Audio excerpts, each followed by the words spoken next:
Good morning. This video is on legal scrutiny reports, popularly known as LSRs, taken by banks and financial institutions while granting loans to their borrowers and guarantors.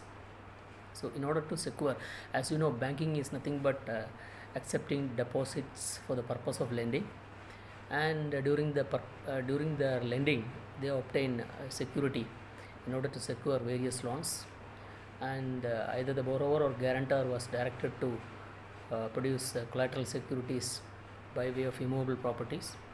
And when they produce the immovable properties, banks and financial institutions obtain valuations. They are approved panel valuers to obtain the valuation report, and directs the party to produce documents of title to the panel advocate, and who, upon perusal of the title deeds, documents of title, uh, gives their legal scrutiny reports, LSRs, tracing the title of the borrower or the guarantor, which confirms that the borrower or guarantor, as the case may be, is having a marketable, enforceable, valid title on the immovable property. So, while obtaining this LSRs, what are all the, or while providing this LSR, what are all the things a lawyer has to see? To begin with, an LSR, while giving an LSR, a lawyer formulates his opinion as to the title by taking tracing the title back to a period of 30 years, supported by encumbrance certificates issued by the concerned sub-registry, coupled with revenue records. And on perusal of all these things, he concludes and comes to the conclusion that the borrower or the guarantor, as the case may be, is having a marketable and valid enforceable title to the property. Based on this, the banker or the financial institution lends against the security of this immovable property. Though as a lawyer giving title scrutiny report, one is not supposed to visit the property, but in big ticket advances, it will be always advisable at least to see the valuation report given by the engineer so as to have an idea of the property marketability, and especially in order to check the boundaries, because description of the property is very important as far as scrutiny of title, and in the end with regard to enforcement of the security in case of need. So the title deed covers schedule of property, which describes the property with extent, village, district, township, etc., a number, ward number, including boundaries. So it is advisable to verify all these things vis-a-vis the valuation report. As a lawyer scrutinizing the title deed, one is not supposed to visit the property. Now, while tracing back this title, always insist to see the original of the document of title the proponent proposes to deposit, and to see that the original is a genuine one, and to that extent there is a possibility of wherever it is electronically maintained, you can verify it, or you can obtain a certified copy of the latest title deed and compare the same with the original, including the document number, date of issuance of the stamp paper, the seal, signatures, and even by going through it in verbatim. So once verifying the genuineness, and also you can verify as to whether the original itself is the original or it's a color Xerox by putting it across the sunlight. You can see the watermark if it is an original. If it is a color Xerox, it will not contain the watermarks of the stamp paper. And once concluding this genuineness, you have to go through that document of title in order to trace back the title of the proponent. He might have purchased it from somebody.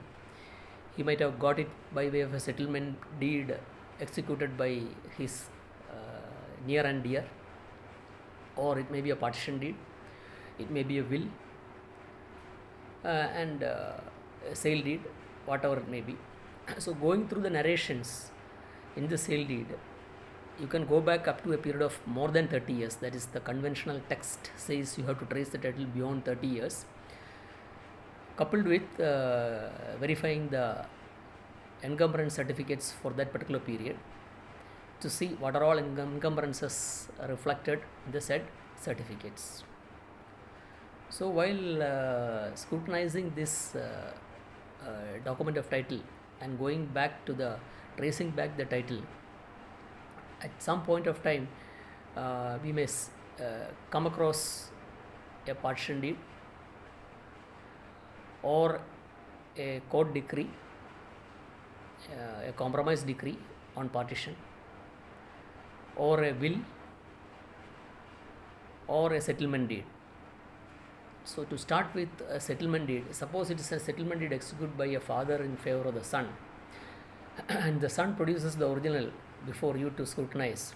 Always insist to see the previous document, because they are near relatives. To avoid the possibility of the father depositing the original in one institution, executing a sale deed subsequently in favor of the son or daughter, and the son or daughter, as the case may be, producing the original before you. So to avoid this contingency, always insist to see the prior document, or at least inquire what happened. If in that case, if it is kept with some other bank, okay, the extent of the property which is deposited and created a charge on that extent which is available to the other bank should be checked, and this may be a different portion. So all these things has to be looked into. Now coming to a partition deed, while executing a partition deed,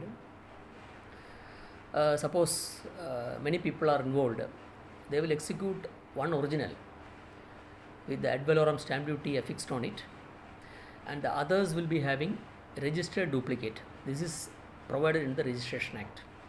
So that registered duplicates will be having all the scenarios of the original minus ad valorem stamp duty. And nowadays various states have various formalities, procedures.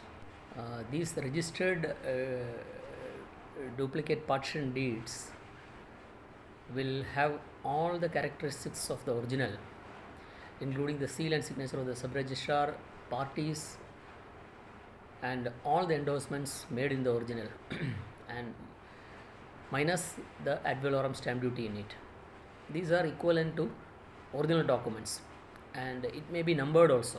The correct way is to number all these things and write in the document the original is with so and so, the registered duplicates numbered 1, 2, 3, 4, 5, 6 will be with A, B, C, D and E, etc. That is the correct way of recording it. An interesting case came up for consideration very recently, wherein the original there was 1 plus 9 documents. The original was with the Karta of the family, and there were 9 registered duplicates executed, and on a particular property which is jointly owned by party number 5 and 6 were deposited with one bank, and the lawyer has given the title report clearing the title, and the bank had created the title, created the mortgage. And what happened subsequently, there was a parallel charge created in favor of the state financial institution, and ultimately when the dispute came before the court of law, upon inquiry it was found that the registered duplicate of 5 and 6 which were the title deeds for the common security, the bank had taken only one among them, that they have taken the registered duplicate of party number 6, and party number 5 had subsequently deposited his registered duplicate with the financial corporation, state financial corporation, and upon a conflict the matter was agitated before the recovery officer failed presiding officer failed, DRAT failed, and now it is pending before the Honorable High Court. And on an analysis, we can conclude that on concluding the title deed, the lawyer should have insisted that both the registered duplicates of 5 and 6 should have been kept with the bank, or the bank would have thought of this for a moment and obtained both 5 and registered duplicates of 5 and 6. And now what happens, since the bank had kept the door open and which had paved way for the State Financial Corporation to subsequently accept, of course it is a matter of fraud, police investigation, a police complaint can be lodged, but ultimately when vis-a-vis the dispute between the bank and the financial institution, the court may take a view that the bank had paved way for this anomaly. Now coming to partition, because a partition, all registered, all documents creating charge, interest, etc. over rupees more than 100 requires registration, compulsory registrable documents under section 17 of the Registration Act. A partition deed is also a compulsory registrable document, and so in order to avoid stamp duty, people used to go for filing a suit before the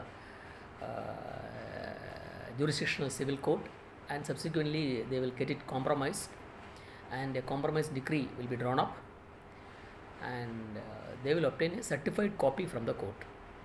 Upon a compromise, a certified copy is not a compulsory registrable document under 17 of the Registration Act, so they will get a certified copy, and occasionally they may produce the certified copy as their document of title, or based on the certified copy they may transfer the property to somebody else, and that subsequent transfer may come before the bank relying the certified copy of the consent decree as their prior document. So how to verify this? There is no way, because a certified copy can be obtained, any number of certified copies can be obtained from a court of law. The only thing we can see is, suppose in the year 2000 a consent decree is passed, see when the copy was obtained. If it is obtained in 2000 itself or 2001, we can safely conclude that it's a genuine party. Suppose in 2020 they obtain a copy and come before you, you have to look upon with suspicion only. Now section 58F of Transfer of Property Act stipulates a mortgage by deposit of documents of title. So since time immemorial, banks and financial institutions are obtaining the document of title of the proponent and creates a mortgage, and over a period of time they developed certain procedures of recording the memorandum of entry or getting a letter confirming the party confirming that I have called on the bank and created a mortgage, because that both parties will not sign, because it will attract ad valorem stamp duty and may require compulsory registration. So the banks will record calling it as a memorandum of oral assent, said the party had called on us and they have deposited the document of title with the bank, and following documents were deposited and following securities were offered. Subsequently the party will, next day party will ask for a copy of all the documents deposited. So by this oral assent coupled with the next day letter, they connect the mortgage.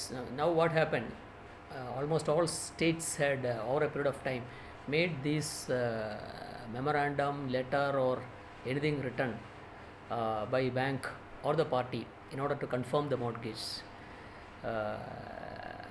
attracting stamp duty, and subsequently it was made a compulsory registrable document. For example, in Tamil Nadu it is compulsory registrable, in Kerala it may not be. So this memorandum of deposit of title deeds is a compulsory registrable document, and the party, after creating the mortgage, they registers this mortgage proof of deposit of title deed, got it registered by way of a document called memorandum of deposit of title deeds registered. In banks and financial institutions, a running account, there are two types of account. One is a running account, a cash credit account, where a limit is sanctioned, the party has to operate within that limit, or a term loan which is repayable, like a housing loan or a vehicle loan which is repayable over a period of time. So apart from term loan, all the running accounts are required to be renewed every year. So the banks and financial institutions used to renew these accounts, and a doubt may arise as to whether the mortgage has to be recreated, redeposited. Now, after making this memorandum of deposit of title deeds or recording of oral entry compulsorily stampable and registrable, if you again do it, it again requires stamping and registration. So it will be advisable to avoid this scenario unless and until your limits are enhanced. And if it is insignificant, it is advisable not to go for it, because anything written, if you touch upon, you take your register and record it, or you make any entry in your records, that writing attracts stamp duty and followed by registration. It's compulsory registrable document. Now question may arise, if a compulsory registrable document under 17, if it is not registered, validity. If your mortgage is compulsory registrable and you are not registered, definitely it will affect the validity.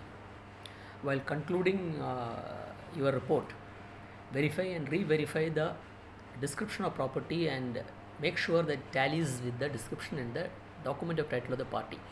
Because now, after the advent of Sarfasi Act, where the banks and financial institutions were given power to enforce the security without going to a court of law as per chapter 3 of the act, starting with issuance of 13(2) notice, the banks and financial institutions are relying on the legal scrutiny report and the description made therein. So make sure that your description entirely tallies with the description, boundaries, ditto with the document of title of the party. Now coming to the security offered in a given account is an apartment or a dwelling unit. The builder enters into an agreement with the owner to construct the apartment, and they themselves divide among themselves. The builder will be getting some units and the owner will be getting some units. And in almost all states, the apartment ownership acts, respective apartment ownership acts are available. And always see that the apartment is connected with the land therein. Very peculiarly in some states, say for example in Madhya Pradesh, we have observed that they say that the apartment, you have an apartment in 8th floor, it is not connected to the land. So that is not a correct way of looking at the matters. I say after 60 years or 100 years on a ground zero level, when you have to go for rebuilding the apartments after the lifetime, what will be your ownership? If it's not connected to the land, the apartment owner will not have any right. The original owner will have the right on the land. It cannot be. So all your multi-storied apartments, all your rights should be connected with an undivided share in the land of the landed property. And always see that they are having equal right on the common areas. And also they may, if there is provision for covered car parking, they all should get, your proponent, the bank's proponent should be getting a covered car parking area, 1 or 2 as the case may be. Strangely in Tamil Nadu, there is a provision in the Tamil Nadu Land Reforms Act pertaining to properties owned by trust and trustees. If any property is a property owned by a trust, if it is transferred, that transfer is hit by the provisions of Land Reforms Act. It says if the transfer is made without the permission of the appropriate authority, the transfer is void and the land is vested with the state of Tamil Nadu. In case of education institution, the matter came up before the Madras High Court, and the court has categorically held that if the property is transferred without permission, the transfer is void, and the matter is, to my knowledge, it is pending before the division bench. So always it is advisable to make sure that the property owned by the trust, if it is owned by the trustees, no problem. For some purposes, they have transferred the property in the name of the trust, and then the trust is coming before the bank and financial institution as a mortgager, then these transfers are hit by the provisions of Tamil Nadu Land Reforms Act. Of course, the Land Reforms Act, all outdated provisions in order to protect the tiller of the land. Now, so long as these enactments continue as not struck down, these provisions also should be taken care of. Now, while tracing the title back, if the transferor at any point of time transfers the entire property as described in the document, it is quite natural that he should hand over the original to the transferee. So at any point of time, of course, upon an inquiry, if he holds back a larger extent and sells a smaller portion, he will not part with the original. Otherwise, if the entire extent is transferred, definitely the transferee should hold the original. This is one extent we should always remember. And sometimes the construction of buildings happens in unapproved layouts, and subsequently these layouts were approved, and in that case always ensure that the layout is approved subsequently and they are constructing as per the proper plan approved by the panchayat, municipality or the corporation. The layout approval is different and the building construction approval is different. Always keep in mind. Another area of interest is a loss of title deed. It can happen that the document of title is lost, and as a via media they may lose a first information report with the police and with a copy of the FIR supported by an affidavit and a paper publication with regard to the loss of title deed. Sometimes it may be requested to clear the title, and always remember the bank, financial institution may say the party is known to us, very good party, all these at all these given points. Subsequently, if the original is came out to be deposited with some other bank, in case of a criminal offense, the secured creditor may go to a court of law or to an investigating agency. At that time, always remember that it is the lawyer who is giving the report will be on the other side along with the proponent, and hence it is advisable to avoid these contingencies. Party may be known to the bank, but ultimately the title giving lawyer will be susceptible to the scrutiny by the investigating officer. Many a times in the earlier title deeds, a minor's interest may be represented by the guardian. So it is quite often under the Hindu Succession Act 1956, section 6 retains compulsory concept of holding of title. Their succession takes way by way of interest in compulsory property and also by section 8. So in case of compulsory interest, a minor's interest can be represented by the guardian. In that case, always remember that in 2005 there is an amendment to the Hindu Succession Act which amended section 6, though the scope is still pending before the Supreme Court as to whether a minor's share can be represented by the guardian, though by extending the concept of compulsory concept, it is always a question of controversy and is yet to be decided. But going by the words of amended section 6 of 2005, I may conclude that the compulsory concept has come to an end. So henceforth, if a minor's interest is coming in between, permission of the court under section 8 of the Hindu Minorities and Guardianship Act should be insisted upon. Many a times life estate holders may approach the bank or financial institutions for creating charge over the property.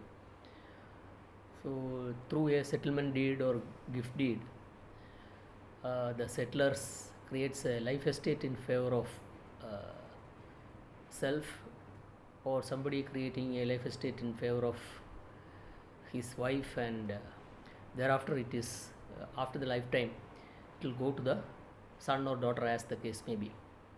So what they will say, the life estate holder will also join the mortgage, and they propose to create mortgage over the property. So in such a contingency, it is always advisable to reject the proposition, as that will definitely go against the will of the testator. So in a given case, the bank has to enforce the security. So the ultimate aim of the testator, creating the life estate, will be defeated, and on this analogy the same may not be cleared. Now let me conclude. Giving a legal scrutiny report is always a tricky business. So two things: always ensure that the concerned party come before you, not his agent. And number two, always see the originals. Whatever originals he is having, let us see the originals. Don't rely on the photocopies or known to the bank, etc. So these are certain tips while concluding a legal scrutiny report. Thank you.